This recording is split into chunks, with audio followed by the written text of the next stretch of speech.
বোনদের হক না দেওয়ার ক্ষেত্রে একটা খোলা যুক্তির কথা বলেছি যে তাদেরকে বিয়ে দেওয়া হয়েছে, অনেক টাকা খরচ হয়েছে। বাবা থাকলে বাবার দায়িত্ব, বাবা যদি মারা যান বিয়ে দেওয়ার দায়িত্ব কার? ভাইদের।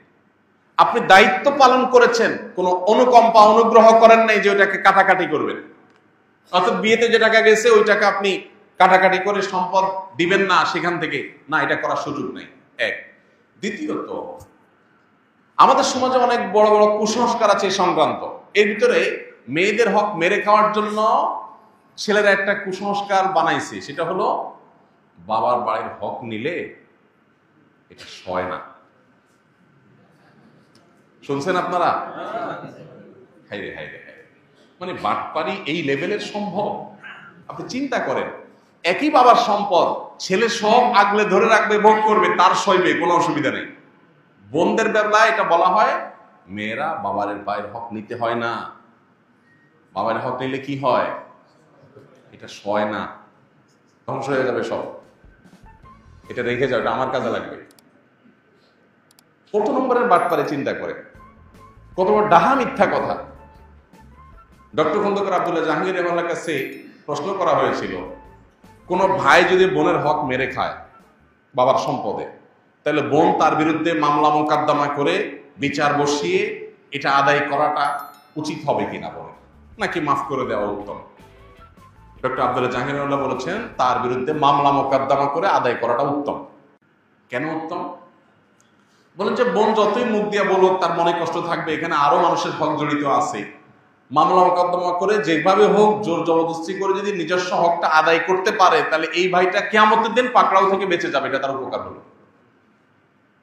এই জন্য ভাই, বাবার বাড়ির হক মেয়েরা নিলে তাদের সয় না, এই ডাহা মিথ্যা কথার বিরুদ্ধে আমাদের সংগ্রাম করতে হবে।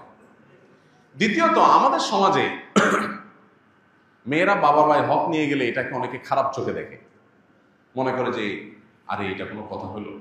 মেয়েরাও হেজিটেশন করে নিতে চায় না, কারণ বিয়ের পর স্বামীর সংসার করতে চলে যায় শ্বশুর বাড়িতে, কিন্তু তার নাইটা পোতা আছে তো বাবার বাড়িতে, যার কারণে বাবার মায়ের প্রতি টানটা ঠিকই থাকে।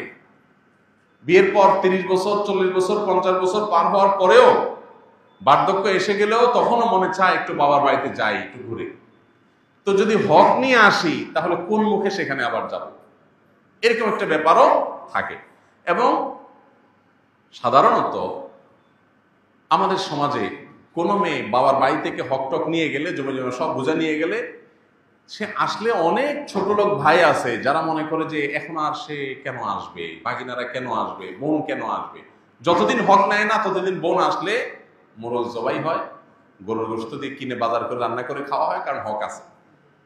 আর হক নিয়ে গেছে তখন মনে হয় পর হয়ে গেছে, এখন পর্যন্ত তার আসার কোনো রাইট নেই। পরিষ্কার জেনে রাখা দরকার, ভাই এবং বোনের সম্পর্ক কি শুধু সম্পদকে কেন্দ্র করে? অতএব বোন যদি তার প্রাপ্য হক বুঝিয়ে নেয়, তারপরও মৃত্যু পর্যন্ত এই বোনের সাথে সুসম্পর্ক বজায় রাখতে হবে। এবং বাবার বাড়িতে, ভাইয়ের বাড়িতে বেড়াইতে আসার অধিকার বোনের ঠিকই থাকবে, আবার ভাইয়েরও কর্তব্য থাকবে বোনের বাড়িতে গিয়ে বেড়ানো এবং তাকে দেখা, খোঁজ খবর নেওয়া। এটার সাথে সম্পদ দেওয়া নেওয়ার কোনো সম্পর্ক নাই। অতএব এই কুসংস্কারের উপর আমাদেরকে আঘাত করতে হবে যে কোনোভাবেই এই কুসংস্কার থাকা চলবে না। ভাইয়ের হক থেকে বা বাপের হক থেকে, সম্পদ থেকে বোন সম্পদ নিয়ে গেলে সেই বোন, সেই মেয়ে আর বাপের বাড়িতে আসতে পারে না, এটা সঠিক কথা নয়। বরং সম্পদ নিয়ে গেলেও আসতে পারবে, সম্পদ থাকার মধ্যে তো অবশ্যই আসতে পারবে, বলাই বাহুল্য। এই জন্য ভাই, এই কুসংস্কারটা আমাদের দূর করতে হবে। অনেক ক্ষেত্রে দেখা যায় একটা সিন ক্রিয়েট করা হয়। কিরকম সিন ক্রিয়েট করা হয়?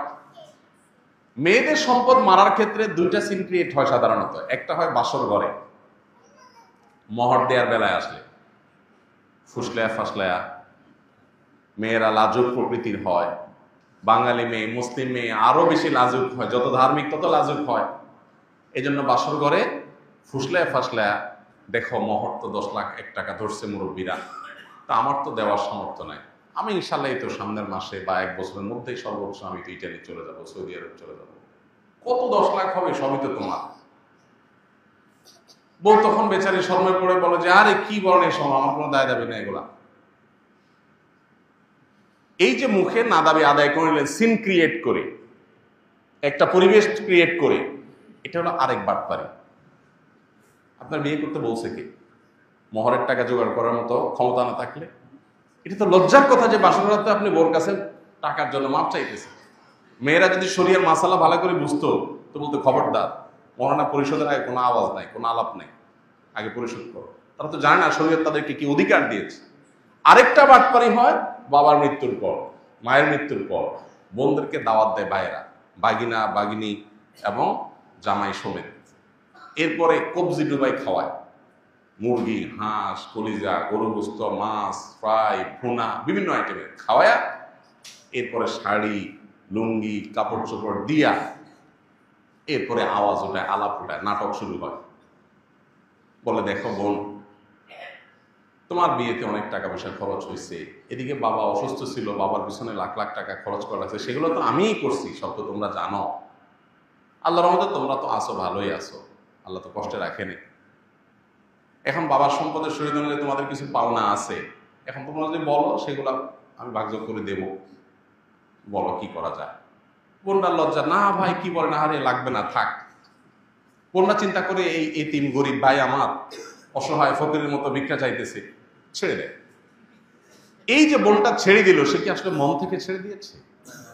এই ছেড়ে দেওয়াটা কি মন থেকে?